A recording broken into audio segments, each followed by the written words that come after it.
The last time around, all the world was a stage for China to show off images of soaring skyscrapers after decades of economic growth. They wanted to hold the Olympics because it was a shining example of what China had accomplished and the Communist Party had achieved. But it was also an effort to erase another image of the Communist Party, its 1989 bloody crackdown on pro-democracy students at Tiananmen Square. The last time people had really clued into China was 1989, and I think 2008 was an attempt to create a new impression of a modern first world China.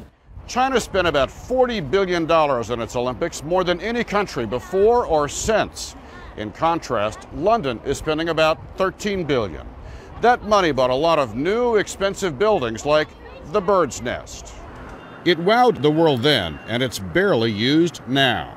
Where Jamaican sprinter Usain Bolt broke records, occasional tourists retrace his steps with Segways rented at $20 for 15 minutes.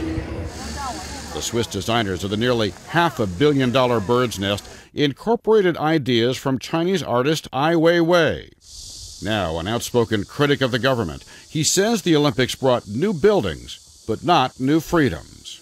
It's a disaster, and in terms of human rights, civil liberty, and ordinary people's feelings.